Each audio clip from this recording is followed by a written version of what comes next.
जिंदगी में आपका भी ध्यान नहीं लग रहा। ज्यादा सोचने की वजह से बार बार आपको घबराहट होती है और आपका हृदय भी जोर जोर से धड़कता है और बार बार निगेटिव विचार आपके भी दिमाग में आते हैं। तो इस ज्यादा सोचने वाली बीमारी से बचने के लिए और इस बीमारी को दूर करने के लिए आज हम आपको एक बौद्ध भिक्षु की कहानी के माध्यम से आपकी समस्या का हल बताएंगे। तो आज के इस कहानी को पूरा देखें ताकि आप भी इस कहानी को सुनने के बाद आपकी समस्या से छुटकारा पा सके। तो चलिए आज के कहानी की शुरुआत करते हैं। एक बार चीन के एक हिस्से में बहुत बड़ा मठ था जहां लगभग 500 भिक्षु रहते थे। वो सभी अपने गुरु के मार्गदर्शन में खुद को जानने का अभ्यास कर रहे थे। एक दिन एक लड़का उस मठ में शिष्य बनने के लिए आया। उसने मास्टर से कहा, मास्टर, मैं खुद को जानना चाहता हूं। मैं सच की तलाश कर रहा हूं। मैं पता लगाना चाहता हूं कि सच क्या है। मास्टर ने उसकी ओर देखा और कहा कि अगर तुम सच जानना चाहते हो तो तुम्हें अपना पूरा जीवन दांव पर लगाना होगा। सच को जानने में तुम्हारा पूरा जीवन लग सकता है, फिर भी इस बात की गारंटी नहीं है कि तुम्हें इस जीवन काल में सच का पता लगेगा या नहीं। क्या तुम इसके लिए तैयार हो? शिष्य ने कहा। मास्टर, मैं यहां पीछे मुड़ने के लिए नहीं आया हूं। मैं इसके लिए तैयार हूं। गुरु ने कहा, अगर ऐसा है तुम एक काम करो। इस मठ में 500 भिक्षु है। तुम उनके लिए चावल कूटने का काम करो। बस सुबह से शाम तक चावल कूटने का ही काम करो और जब तुम थक जाओ तो सोने चले जाओ। फिर अगली सुबह उठकर चावल को कूटना शुरू कर दो। इसके अलावा कुछ और मत करना। किसी और चीज के बारे में मत सोचना। बस इस रास्ते पर चलते रहना और दोबारा मेरे पास मत आना।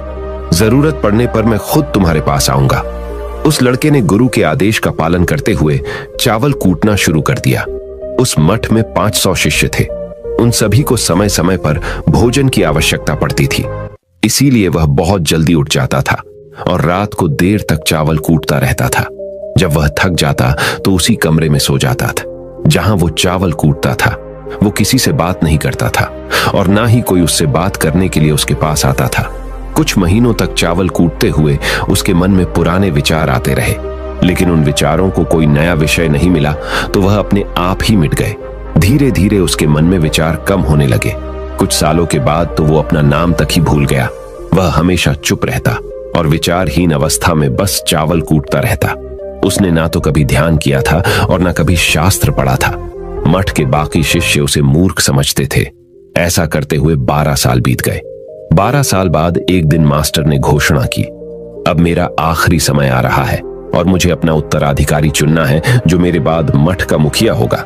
इसीलिए मेरा कोई भी शिष्य है जिससे लगता है कि उसे आत्म साक्षात्कार हो गया है और उससे खुद को जान लिया है, तो रात को मेरे दरवाजे के पास आकर इस दीवार पर कुछ पंक्तियां लिखें जिसमें उसकी जिंदगी का सारा अनुभव समाया हो।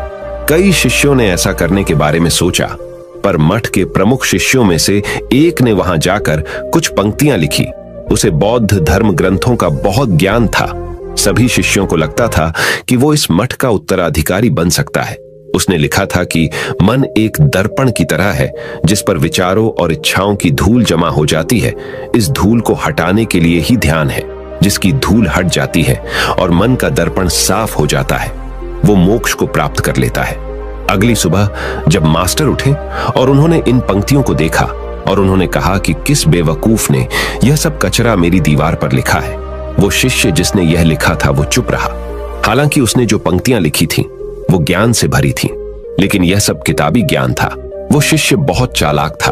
उसने पंक्तियां लिखी पर उसने नीचे अपने हस्ताक्षर नहीं किए, क्योंकि वो स्वयं इसके बारे में निश्चित नहीं था कि ये सही है या नहीं, क्योंकि उसे आत्म साक्षात्कार नहीं हुआ था। गुरु ने पंक्तियों को पूरी तरह से खारिज कर दिया। ये देखकर सभी हैरान रह गए। ये घटना पूरे मठ में चर्चा का विषय बन गई। इस विषय पर बात करते हुए 2 शिष्य उस शिष्य के पास से गुजरे जो 12 साल पहले यहां आया था और दिन रात चावल कूटता रहता था। दोनों की चर्चा सुनकर वह धीरे से हंस पड़ा। दोनों शिष्य ने उसे पूछा कि तुम क्यों हंस रहे हो? दोनों शिष्य की नजर में यह चावल कूटने वाला तुच्छ ही भिक्षु था। किसी ने उसे ना तो कभी ध्यान करते हुए देखा था, ना ही कभी शास्त्र पढ़ते हुए। हर कोई उसे मूर्ख समझता था जो बस चावल को ही जानता था। उस मठ में बहुत बड़े बड़े विद्वान थे, लेकिन उस चावल कूटने वाले को किसी से कोई मतलब नहीं था। इसीलिए वह दोनों शिष्य उसे मुस्कुराता हुआ देखकर चकित रह गए। उन्होंने फिर उससे पूछा कि तुम क्यों हंस रहे हो। उसने जवाब दिया, मैं इसीलिए हंसा कि मास्टर सही बोल रहे हैं, यह सब पंक्तियां कचरा है, इन पंक्तियों का कोई मूल्य नहीं है। वो दोनों शिष्य चौंक गए। उन्होंने उसे पूछा कि क्या तुम ऐसी पंक्तियां लिख सकते हो जो इससे भी बेहतर हो। चावल पीसने वाले ने जवाब दिया, नहीं, क्योंकि मैं अनपढ़ हूं, लेकिन हां, मैं कुछ पंक्तियां कह सकता हूं। अगर तुमने उन पंक्तियों को तुम लिख सकते हो तो मैं तुम्हारे साथ जाने के लिए तैयार हूं। उन दोनों शिष्यों ने कहा, ठीक है। वे मास्टर के कमरे के पास गए और चावल कूटने वाले ने कुछ पंक्तियां बोली और दूसरे शिष्य ने उस दीवार पर लिख दिया और उन पंक्तियों के नीचे लिख दिया कि चावल कूटने वाला। उन्हें लगा कि मास्टर इस पर भी गुस्सा करेंगे। जो पंक्तियों उसने लिखने के लिए कहा था बहुत अद्भुत थी और वो पंक्तियां थी, मन तो बस एक का भ्रम है ना, तो मन है, ना ही मन का कोई दर्पण है, और जब मन ही नहीं है तो धूल कहां ठहरेगी। जो ये जानता है वो सच को जान गया। जब गुरु ने ये पंक्तियां देखी तो वे आधी रात को उठे और चावल कूटने वाले के पास गए। वह सो रहा था। मास्टर ने उसे जगाया और कहा कि ये लो, मेरी छड़ी और मेरे वस्त्र ले लो। आज से तुम मेरे उत्तराधिकारी हो, लेकिन इस मठ को छोड़कर कहीं दूर चले जाओ, क्योंकि इस मठ में बहुत सारे विद्वान हैं जो खुद को तुमसे ज्यादा श्रेष्ठ मानते हैं और वो तुम्हें मार देंगे। वो इस बात को बर्दाश्त नहीं कर सकते कि एक साधारण सा चावल कूटने वाला उनसे ज्यादा विद्वान निकला। तुम्हें वह सारा ज्ञान हो गया है जो मुझे है।